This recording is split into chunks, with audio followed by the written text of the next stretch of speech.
Hi everybody, it's Tatiana and today I am going to do the page 112 tag.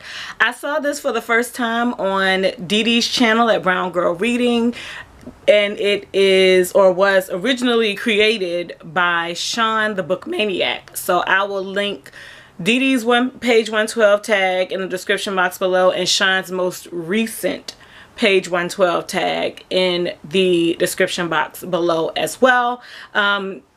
The idea behind it, I didn't even know this thing existed. It's so neat.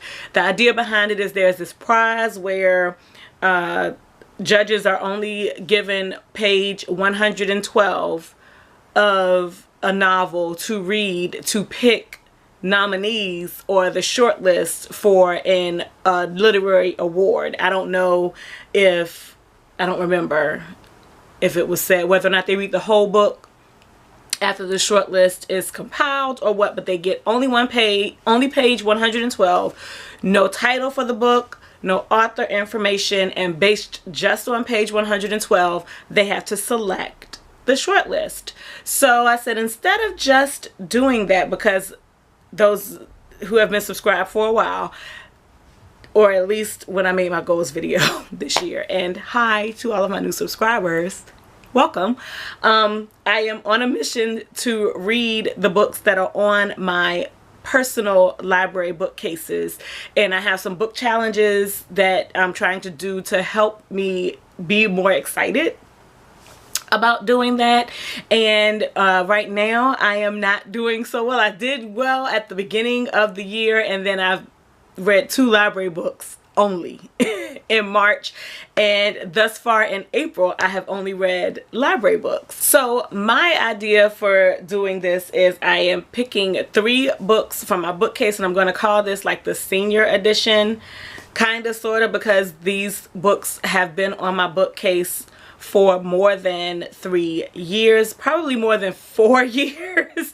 They're not the oldest books on my bookcase, but I just picked 3 random books that have been on here in my possession for a long period of time, and I would like, based on page 112, for you all to pick one book. And you can, I'm not going to give you the title of the book, I'm not going to give you the author. You pick one book, and you can let a number of 1, 2, or 3 in the comments below to pick the book that I'm going to add to my TBR for the month of May. And I might really do this like once a month to kind of push me along in this, or maybe once a quarter going forward. We'll see. So we're going to start. I'm going to turn this fan off because I was hot a few minutes ago, and now that the fan is sitting right beside me, I'm cold. So, page 112, where the players dwell. And I'm going to start at the first full sentence on the page. A compassionate woman like that deserved to be happy. He didn't think she was. He studied her website, checked her dismal stats. He doubted she'd gotten very much business from the site. If he didn't miss his guess, her business wasn't going well. Yet she had taken time to help him and was a bit embarrassed about taking the check he'd given her after they finished lunch. He paid for 10 hours up front to ensure that she returned. If they went over that time, they'd look at paying her by the job. He opened the front door for her. She walked past him and turned. I think we're off to a good start. So do I, Max said, meaning it. Can you come by tomorrow? He thought he saw something flicker in her eyes, but couldn't be sure. Why don't I come around the same time? This time I'll bring lunch. I probably should protest about lunch, but thanks. She smiled. I like to cook, and after lunch we can walk over the grounds to see where the wisteria arbor will go, he said. Yes, it will be a focal point, but there's more, she said. If you're agreeable to a cottage garden, we can place stone pavers on the sloping backyard leading to the pier. I don't, he stopped and smiled. I suppose you're thinking of a pier. It would be wonderful for your guests to be able to meander through the flowers, then down to the pier to fish or just relax, she said wistfully. Did you grow up near the water? She looked startled. Yes. And you were happy, he said, already knowing the answer. So that was page 112 of book 1. Book 2. Albin smiled self-depreciatingly. But you've met him more recently. Perhaps you disagree. Not at all. He's a good-humored host, but he twinkled a good deal too much. Like many clever men, he thinks that everyone else is a fool.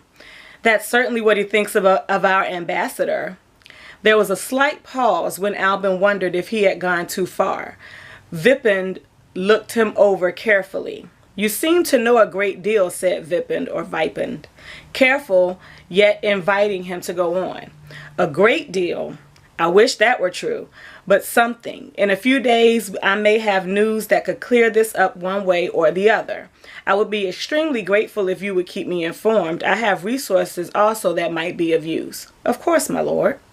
Albin was pleased with what looked like an arrangement. It was not a question of whether Vipin could be trusted, because he most certainly could not. The court at Memphis was a nest of vipers, and no one without sharp teeth full of venom could have occupied a place as important as Vipin's. It was unreasonable to expect otherwise. Still, he felt there was progress toward an understanding. The understanding being that he could depend on Vipin not to betray him until it was seriously in his interest to do so. There are one or two other matters I'd like to discuss with you, my lord. But of course, if you're tired, I can return tomorrow. Not at all, please. There's the odd matter of 4 young persons that Bramley found standing over you when you were, he paused, buried up to my neck. Well, yes. I thought, said Chancellor Vipin, that was a dream. 3 boys and a girl. Yes. That's page 112 of book 2. Page 112 of book 3. Marcus, whose fault it was that I was stuck here. Iris clumped away, and I contemplated my reflection in the polished steel. I looked utterly enticing. My hair had even grown out again, down toward my waist in a shining blue-black cascade. How could my husband refuse me anything? What happened then? Sabina murmured, yawning. We'll finish the story tomorrow, sweetheart. You're half asleep. No, I'm not, she yawned again, and Marcus stroked the feather-brown hair. It was as silky as Lapita's. He smiled, thanking his wife silently for giving him Sabina. His first wife hadn't wanted children. Paulina's had been an accident for which she'd heaped blame on Marcus. Well, I hope it's my fault, Talia, he had said, trying to make a joke of it, and she had grabbed up a marble bust of his father and heaved it at him. Well, I'm not Talia, Lapita said.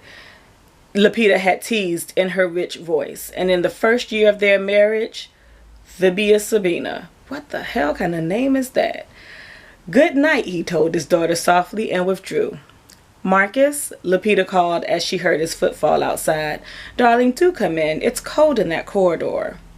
What warmed him was her smile of welcome as she turned from her mirror, her black hair loosed down her back and the dimple wrinkling in her cheek. Sit down, Marcus. I've heated some wine. He smiled back and let her draw him into the warmth. That was page 112 of book 3. So, in the comments below, let me know, book 1, 2, or 3, what would you vote for the book for my TBR? And I hope that I'm doing this and we'll get like more than 10 responses. And you'll see what the winner is when I do my May TBR video, or my April wrap-up / May TBR. I don't typically do TBR videos, but for the purpose of sharing the results of this whole voting session, I will. Thank you all for watching, and I hope you have a good weekend, whenever you see this video. Peace out.